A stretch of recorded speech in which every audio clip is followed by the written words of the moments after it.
Welcome to episode 504 of the Selling Your Screenplay podcast. I'm Ashley Scott Meyers, screenwriter and blogger at sellingyourscreenplay.com. Today I am interviewing indie filmmaker Jim Towns. Jim is a real indie filmmaker. He's got dozens of credits as a writer, director, and or producer. He just did a film called End Times, which is a post-apocalyptic love story. We talk about his latest film as well as how he broke in and got some of his first credits in the business. So stay tuned for that interview. If you find this episode valuable, please help me out by giving me a review in iTunes or leaving a comment on YouTube or retweeting the podcast on Twitter or liking or sharing it on Facebook. These social media shares really do help spread word about the podcast, so they're very much appreciated. Any websites or links that I mentioned in the podcast can be found on my blog in the show notes. I also publish a transcript with every episode in case you'd rather read the show or look at something later on. You can find all the podcast show notes at www.sellingyourscreenplay.com/podcast, and then just look for episode 504. If you want my free guide, How to Sell a Screenplay in 5 Weeks, you can pick that up by going to sellingyourscreenplay.com/guide. It's completely free. You just put in your email address and I'll send you a new lesson once per week for 5 weeks, along with a bunch of bonus lessons. I teach the whole process of how to sell your screenplay in that guide. I'll teach you how to write a professional logline inquiry letter and how to find agents, managers, and producers who are looking for material. Really is everything you need to know to sell your screenplay. Just go to sellingyourscreenplay.com/guide. So a quick few words about what I've been working on. Obviously, the film festival preparations are the main thing. I'm almost ready. We've got everything pretty much put together. Just a few minor details to get set this last week before the festival. If you're in LA, definitely consider coming out. There's a nice bar lounge at this theater, so there should be some good networking opportunities. Nearly all the filmmakers for the films will be in attendance, at least at some point during the weekend, especially in the opening night screening on Friday, October 6th at 6 p.m. I've had the director from Plea and the writer-director from That Last Girl on. Those are our two opening night films. I'll be inviting all the filmmakers out to that to kick off the festival. And again, there's a nice lounge, so hopefully everyone's going to meet up there around 5 o'clock, and then we get to watch this opening night feature and opening night short film. Again, if you're around, definitely consider checking it out. You can find all the details on the website, www.sixfigurefilmfestival.com. And if you do come out, please do stop by and say hello. Obviously, I'll be there. It's always nice to meet some of the folks who listen to the podcast and just see what you guys are up to. I've also been furiously reading screenplays and getting them out to the industry judges and then corresponding with the industry judges, trying to get a feel for the top screenplays. We will be announcing our final winners in the screenplay contest on October 17th. So definitely keep an eye out for that as well. Anyways, those are the main things that I have been doing the last couple of weeks. Now let's get into the main segment. Today I am interviewing indie filmmaker Jim Towns. Here is the interview. Welcome, Jim, to the Selling Your Screenplay podcast. Really appreciate you coming on the show with me today. Hey, thanks very much, Ashley. I really appreciate it. So to start out, maybe you can tell us a little bit about your background. Where did you grow up and how did you get interested in the entertainment business? Sure, man. I grew up in Pittsburgh, Pennsylvania. I went to the Savannah College of Art and Design in Savannah, Georgia from 92 to 94. I was actually a painting and then illustration and then comic book illustration major. So I actually majored in comic book illustration, graphic design, sequential art. And I kind of worked in that for a little while. I moved to New York City. I did some work there. It didn't quite work out for me. But what I started doing at that point was I was trying to collaborate. When you're a comic book artist, you have to collaborate with a comic book writer usually to create a new comic. And I wasn't really getting a lot of good collaborations with writers at the time. So that's when I kind of really started seriously writing professionally for the first time. Not a lot of my stuff got out too much. I did have a comic in the when The Matrix came out, there was a website. I think it was called enterthematrix.com, maybe .net, I'm not sure. And I had a little piece in that. So that was kind of my first professionally produced piece of entertainment. New York kind of kicked my butt. I moved back to Pittsburgh. I started painting and showing in galleries for a while. And around that time, a guy named Mike McCown, who I grew up with, we used to make monster movies and stuff as kids. He was a professional videographer and digital video. This is like 98, 99. And digital video and nonlinear editing are really becoming a thing where you could really create a non-film based movie and have it was starting to look like a professional kind of piece. So that's why I kind of got into that with him. He and I did a couple films. And I moved out to LA in 2005 after trying to move out to LA in 2004 and being in a car that crashed. so we didn't move out. A year later, I finally did make it out to LA and sold my first film that we'd made in Pittsburgh, and then I started kind of writing and producing my own stuff there. Okay, so let's talk about some of these. I'm just looking at your IMDb page. Prometheus Triumphant, Stiff. Yeah. These were some of your early films. So was that Prometheus Triumphant? That was one you did in Pittsburgh? That was the first one. Yeah, it's a black and white silent Gothic expressionist style horror film. So it has the intertitles and everything like that. And it was interesting. We did that one, and someone had right around that time came out with a Call of Cthulhu that was like a silent movie type thing. So there was a moment where that was kind of people were going back and doing like Jan Svankmajer type stuff and re-embracing early film look and aesthetic and trying to get back to the source of it. And that's kind of what we were trying to do too. So in a way, it was interesting. If me, a non-formally trained filmmaker, because my background is art again, if I was going to make the transition to making movies, why not go back and start at the beginning and work with the elemental ideas of how films were made, like Train Coming Into a Station by the Lumiere brothers, right? How does this means of expression visually work? And so I kind of started at the beginning and taught myself all the way through kind of film history until, so it was a few years before I did my first talkie, actually. Okay, and that was Stiff? And that was Stiff, yeah. Okay. Yeah. And so just give us a sense of how did you move from one project to another? Was it you just constantly trying to raise money? Did you have a little bit of success with this? And like, was Stiff something that someone came to you and funded? Were you still self-funding these things or trying to raise money yourself? Just walk us through these. Yeah. Prometheus got picked up by Greg Katanaka at Cinema Epoch, which was great because I don't think anyone else was going to distribute a black and white silent feature length film. But he's a big film guy. He can talk to you about Bollywood. He can talk to you about Eisenstein. He can talk to you about anybody. So he put that out, and then he gave us a very little amount of money to do Stiff as a follow up. And that came out. That Stiff falls into, I think, the sophomore slump sort of category where I had a great idea for something I want to do it's a simple 2-person story about a suicidal businessman and a necrophiliac woman who works at the suicide hotline thing, who kind of fall in love and meet up. So it's really only 2 characters in the whole movie. And I think it worked well as kind of a play type idea. In practice, filming it on location in Pittsburgh, it became what it became. But we had very little money to do it with, so we kind of do ours. But it was, again, I think it's easy now to just think of filmmaking as you get your one big break and that's it, and you're in, and not think of it as kind of a journeyman experience of learning as you go and making mistakes and learning from your mistakes and perfecting your craft. And I think that's what more the reality is that you have to put the time and effort in and risk the failures in order to get to where you want to be. Yeah, for sure. That's sound advice. So let's dig into your latest film, End Time, starring Jamie Bernadette. We actually had Jamie Bernadette on the podcast in episode 329. I guess she produces and acts in a lot of her films. She did a film called Dead by Dawn. So that was 329. I recommend that to our listeners. But maybe to start out, you can give us a quick pitch or log line. What is End Times?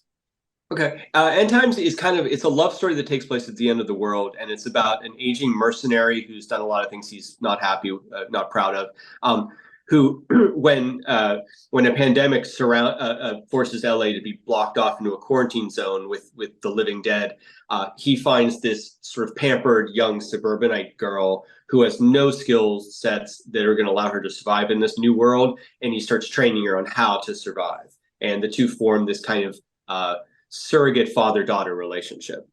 Gotcha. And where did this idea come from? What was sort of the genesis of this? We did this a couple of years ago. We did this. This was actually made pre-pandemic, and pandemic stopped us for a little while, and then finally now here we are. The idea was based on not hilariously, but I'd written a zombie film called Pandemic in 2006 or 7 or something, shortly after I'd come here, and I'd planned to film it back in Pittsburgh, and that film didn't happen.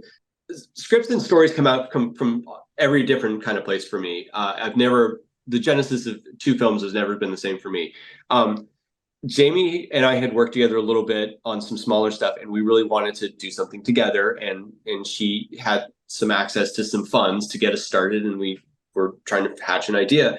And I kind of wanted to bring back this idea of doing this film that takes place in this love story that takes place in the wasteland. Coincidentally, really near me, I live in San Pedro, south of LA, and there was a Navy housing community that had been abandoned for years and years and years, and they're just about to tear it down. And I'd gone in there and asked to film because it was an entire neighborhood of just houses that were condemned and falling apart, and it just looked amazing. Huh. Anywhere you turn, you could never see anything that looked like. I mean, it's right in the middle of LA, but you never know it. Um, and I went and asked, and they apparently everyone had tried to film there, Universal, everybody, and they never let them. But then it sold, and the construction guy, I got in there with him, and he said, okay, yeah, let's do this. So we actually filmed the first half of the film very quickly because they were tearing all that stuff down, and we had to move quickly. Took a hiatus and then came back and did the second half of the movie. But we were driven by this impetus that we had this opportunity for this location that was not going to be there very long, and that no one had ever been able to film in, and we just had to seize it. So I had to write the first half of the script very, very quickly. We could film it and then work on the back half. So one of the big things you hear, like out of Blake Snyder's Save the Cat, is give them the same but different. And this is well worn. This post-apocalyptic sort of subgenre, throw subgenre, is well worn. How do you put an original spin on something like this that is just so well worn? I think you just go back to character, and I think you create interesting characters that you haven't quite seen in full 3 dimensions before in a film of this genre, and you put them in that environment, and you follow their story, and you see how they would react to it. I think you root it in a reality where you create characters and people that an audience looks and goes, I know that person. I exactly know who that type of person is, and this is how I would imagine they would be navigating through this kind of dark futuristic world. I think the key to everything is character, and if you can find interesting characters and put them into a familiar genre setting, no matter how many tropes and everything everyone has seen already, I still think you can do something original. Gotcha. So I'm curious just how you approach this in terms of the CGI and even the practical effects. It looked like you have a good number of practical effects and CGI effects, especially something low budget. Do you have some experience with this in your other films? This is not something that I would recommend to a first-time filmmaker that doesn't have this kind of experience. If you're trying to make your independent film, I would say maybe curtail the CGI and the effects if you don't have that experience. But maybe you can talk to that a little bit. What experience do you have? And then what suggestions do you have for screenwriters who are writing this kind of stuff? Is there any things that are counterintuitive, things that are easy to do CGI wise, give a lot of bang for buck, but you can do cheaply? And then the other thing, are there things that are expensive to do, but seem maybe easy that writers like to use? Good question. Great questions. Okay. So, well, first of all, as far as CGI goes, I like to film. I kind of fall into the category of like, if you can film it for real, film it for real. And if you can just augment it a bit digitally, then all the better. In my film House of Bad, I think was the first time I used some serious CGI and digital effects, and we used them for everything from bullet hits and gunfire to fixing continuity issues. Where there's a scene where the House of Bad is about 3 sisters who steal a bag of heroin, steal a suitcase full of heroin, and hole up in their old ancestral home in the mountains while the heat dies off. But while they're there, they're haunted by the ghosts of their dead mother and father, who start turning them all against each other. There's a scene about halfway through the movie where they finally find a TV and they bring it out. Unfortunately, I'd already filmed a scene that takes place earlier where the 2 characters talking, the TV's in the background, so it's there before it should be. And that's when one of my first experiences of how CGI will just save your butt. And our guy just went in there and took the TV out, and otherwise we would have had a whole complicated issue with the scene. So it's twofold, right? It can augment what you're trying to do, and it can take away from the things you've already done that you don't want to do. So when it comes to State of Desolation, it's a violent film. There's zombies, obviously, everything like that. There's a lot of machete action. There's gunfire. Our whole thing, my whole approach was I work with a great special effects guy named Doc Death, who does all my headshots and stuff. And he's also my armorer too, so he keeps us all safe when we do have blank firing guns and stuff. On State of Desolation, we were shooting up in Simi Valley and up in Laurel Canyon, all sorts of places. And it was during a drought. We were having really dry weather in LA at the time. So we weren't doing any kind of blank firing or anything like that. Not least the fact that we were some places without permits and whatnot. So that means all the gunfire now has to be digital. What I find with headshots, especially, and any kind of gunshots, is I dislike squibs. Squibs can be dangerous. They're small explosive devices. My guy Doc uses a lot of pressurized air and with hoses, bladders, fake blood, all that stuff like that. So what I like to do is just do a combination where anything like that tends to be a floor effect, where we would use that kind of system. And then I can augment it with digital and add an entry hole or whatever have you. It keeps our actors really safe. It's not noisy. It's not dangerous. It doesn't bring attention to you, and it's reasonably portable. So it's great. When it comes to, there's a few cityscapes in the scene in the film where we have we pull out, and you want to show the while you're telling an intimate story, you want to pull out and show the vista of what's happening, the devastation that's happening.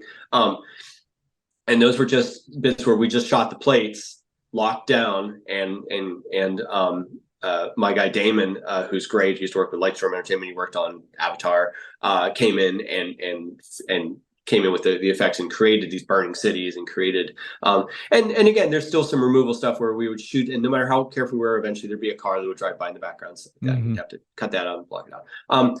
As where it comes to advice that you're talking to me, here's my main bit of advice.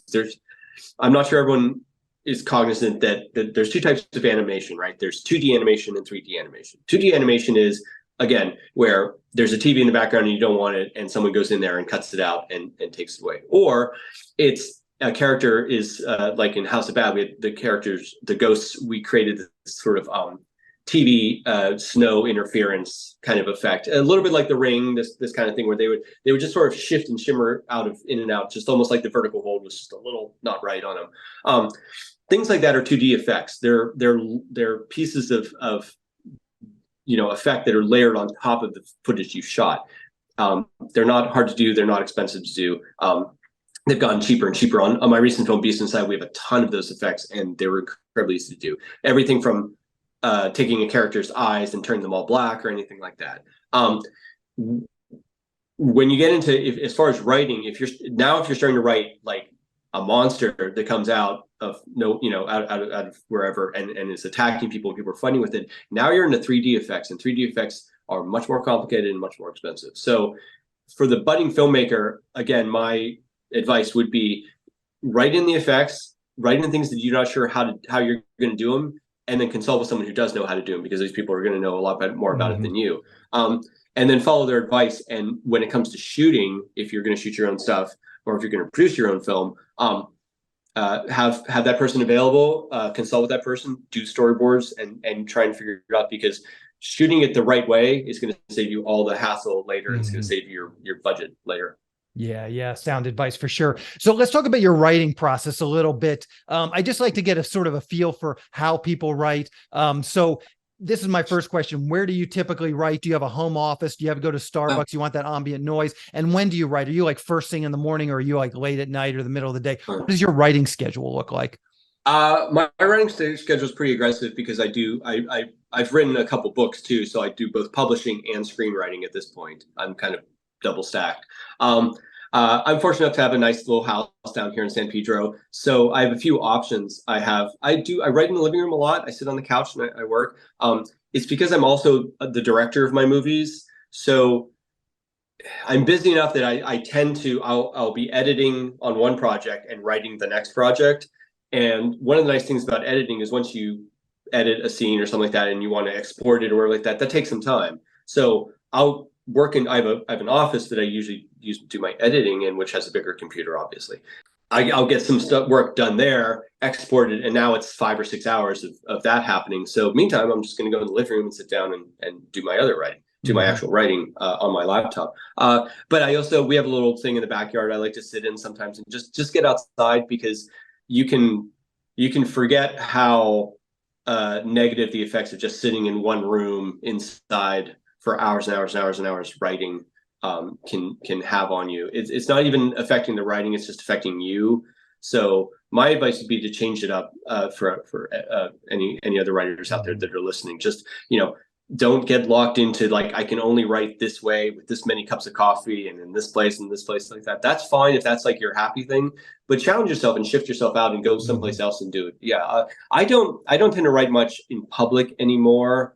Ever since I was in LAX trying to do rewrites on something, and I realized the guy sitting behind me was just staring at my screen, reading everything I was writing, which was really invasive and strange. Yeah, man. Dude, come on. Yeah, that's just weird, right? Because a lot of stuff I'm writing is under NDA at this point. So like that constitutes kind of a risk. It's very strange. Not that anyone would recognize what it is, but still. And as far as time of day, it's every time of day. I do like to wake up and do, make some food and just do a little writing in the morning when the lights are nice and everything. That's cool. But I enjoy doing it late at night too. But if I'm on a deadline, that all goes out the window. It's just from the time I wake up to the time I go to sleep. It's just forcing it to happen. So, and we can use this particular film as sort of an example, but how much time do you spend preparing to write, doing index cards, notebook, just writing down ideas versus how much time are you actually in final draft cranking out screenplay pages? It's gotten to a point now where there's no index cards. There's no anything like that. There'll be I'll bounce back and forth. I'll break down sort of the beats of something in Word. Very often I'll do an outline. I'll do a 3-act structure, and I'll try and figure it out. And I'll have a worksheet, a digital worksheet that I'm working from, that any kind of ideas that hit me while I'm doing something different at some other point in the script, I can jump in and do that before I lose them and forget them. When I go into actually final draft and I'm writing, I usually just write straight through scenes. I don't always write in order. Sometimes very often I'll skip towards the end of the film and just at least get that figured out so I know what I'm working towards. But at this point in my career, 20-some screenplays in, it's not unusual for me to just sit down and really just start writing through and try and get at least a draft down, and then go back in and start figuring out where my beats are and what needs to be shifted around and fixed. And how do you know when it's time to start showing others? Do you do a couple of these drafts yourself, and then do you take it out to get notes? And who are these people that you get notes from? I'm just curious about sort of what your development process looks like. That's interesting. Notes are something I just don't have in my zone at the moment, except for just like with the actual producer's notes, I don't really get a chance to show stuff to peers or anything like that. It's really just a matter of, normally if I'm writing something, I have a pretty clear idea that it's on its way to getting made. That's just time management at this point. I mean, there's things I'm writing that I'll skip to, and it's such a great idea. It'd be really fun to do. But for the most part, like, I'm writing for somebody or for something. Like the thing I'm working on right now is a film that we're going to shoot on location. And we went down there last week and checked it out, and it's pretty far distant away from everything.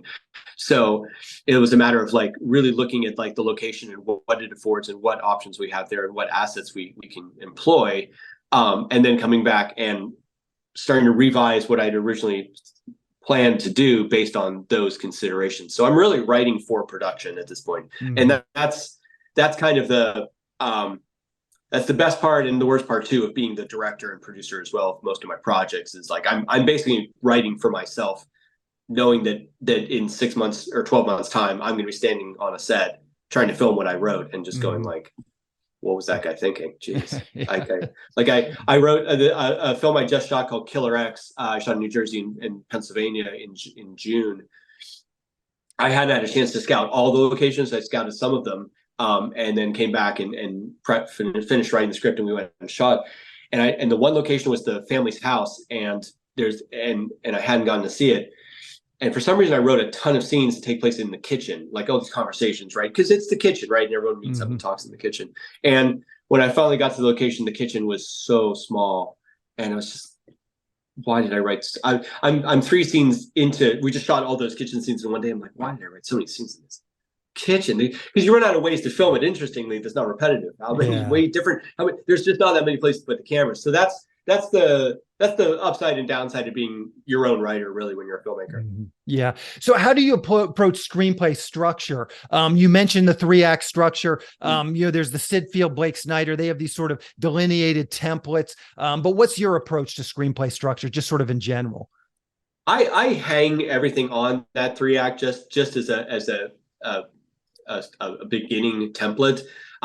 And then I really try to let it go, and I try and be a little more freeform, and maybe that's some people's criticism of my writing. But I know writers that hold so true to the hero's journey, where they literally are looking at something like, no, it's page 17. This has to be happening here, and that's how I think you just get a lot of really reductive writing when you hold yourself too tightly to the rules.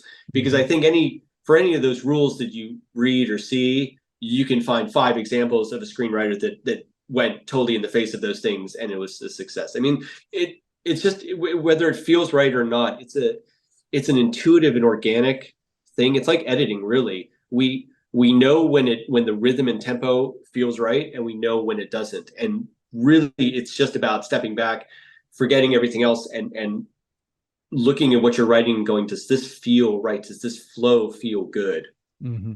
So, okay. So once you had a script that you guys liked, and you're sort of ready to take that next step, just take us through that process of going from script. It sounds like Jamie had some access to some funding, but just take us through that process of going from script to actually that first day of principal photography. How did you raise the money? How did you get it all cast? How did you get the locations? Yeah. That side, it was a lot of Jamie. Jamie did a lot of the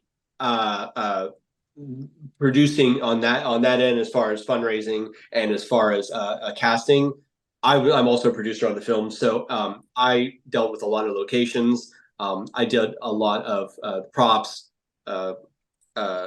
special effects, wardrobe, and things like that. So my producing was really, but we were a really good team, because my producing really focused on like the visual of things, like what was going to end up on camera. And that dovetailed with me being the director. Hers had a lot to do with like the infrastructure that was built underneath our thing, and meals and transportation and all those things like that. Yeah. We were, because we were a small team, so we really, like, I mean, each of us were doing a bunch of different jobs. And then ultimately, how did you get hooked up with the Asylum? You got the film done, and then you took it to them. They liked it, and then they come on as your distribution partner. Jamie had previously done a film before. She'd produced one film before coming to me to produce it, and that was sort of her impetus to come to me. She'd done a film called The Sixth Friend, and Asylum had put that out. So when the time came for when we were finally done with, had a film to shop around, they were kind of one of her first calls. And it took a while. It took a bit of back and forth, and there was moments where we were thinking maybe we look elsewhere or whatever. But Asylum really did finally come through and made us a great offer, and we're really happy that to come out with a company that is their brand name is so well known for all sorts of types of films. And End Times is definitely not a typical Asylum movie. There's no flying sharks. There's no, and it's pretty serious and dramatic. It's an interesting mix, and maybe that's something they're trying to tap into. Hopefully that'd be really great to work with them again. Gotcha. So what's next for you? What are you working on now? Like I said, I did a film in the end of 2021 that's coming out this year called The Possession of Anne, and stars Sadie Katz, and it's also produced by Sadie Katz. Also, Vernon Wells is in it from The Road Warrior and Commando. Okay. Great Australian actor, buddy of mine. So that's done. I shot an action kind of comedy drama called Killer X earlier this year, and we're currently editing that. And then I have a film that we're about to start shooting in 2024. This is the one I just went and scouted for, called Paradise Fallen, and it's a darker action kind of drama, but it's a much bigger scope film. It's going to be really an interesting thing to tackle. Yeah, gotcha. Well, hopefully you can come back on the show and talk about that when you're finally done. Is there anything you've seen recently? I like to wrap up the interviews just by asking the guests if there's anything you've seen recently. HBO, Netflix, so mostly screenwriting audience here. Is there anything you've been watching that you really think is great that you could recommend? I've been traveling a lot for work, but back and forth between filming in Pennsylvania and then scouting down in the Caribbean for this next film and everything. So and then working when I get home, I'm working, so I'm not having a heck of a lot of time. And the stuff I'm watching is older stuff that it's just comfort Hmm. food stuff, like Superman the movie and stuff like that. But I watched 65 on the plane down to the Caribbean last week. The Adam Driver film Oh, that just okay. came out with the dinosaurs and stuff. And it's a big action movie, and it's not Hmm. really a movie meant to be watched on your phone on an airplane. Obviously, not the most ideal situation, but it's what it was. And I just found it so wonderfully entertaining. And what I really, from a screenwriting standpoint, what I really love is, again, we're talking, it's a two-person story. There's some flashbacks to his daughter, and his wife is in it the tiniest bit, but really, we're talking about a feature-length film that has just two character speaking parts in it, and the one character barely speaks English. The Koa girl barely speaks English, so it's really, you're hanging a really big production and a lot of money on two performances and only one character, Adam Driver, his dialogue. That simplicity really, I really liked. I think we're in an era where we're seeing a lot of movies that have a dozen characters or more main characters in them, Hmm. or secondary characters at least. And I think it's easy to get lost in all that stuff. And to tell a really, here's one of my things. If you can tell a really simple story elegantly and do it in a very visually arresting way, then I think you've succeeded. And I think 65 was a great example of a film that wasn't on my radar. I knew it had been supposed to come out for a couple years, and then finally kind of Hmm. got released. And I just hadn't had a chance to go see it or anything like that. And I just got in a position where I happened to, and I just enjoyed the heck out of it. And it says dinosaurs. I mean, whatever. Yeah, yeah, yeah. So It's that's a just great great. recommendation. I haven't seen it either. Yeah, But yeah, that does sound like a good recommendation. just How fun can and meaningful too. I like that combination. That's the kind of thing I try to do. how can people see End Times? What's the release schedule going to be like with that? It is in theaters for another couple days in select theaters here in LA and in Miami and Cleveland and Minneapolis and a couple other places. Mostly it's on VOD. It's on VOD almost everywhere. You can Okay. do VOD, Vudu, iTunes. Amazon was a little late getting it up there, but I think they're going to have it up there this week. And so for I think a couple weeks it's going to be available just as on pay-per-view basically, and then I think it's going to move to one of the platforms and be available to watch. Gotcha. Gotcha. What's the best way for people to keep up with what you're doing? Twitter, Facebook, Instagram, anything you're comfortable sharing, I'll round up for the show notes so people can follow along with your career.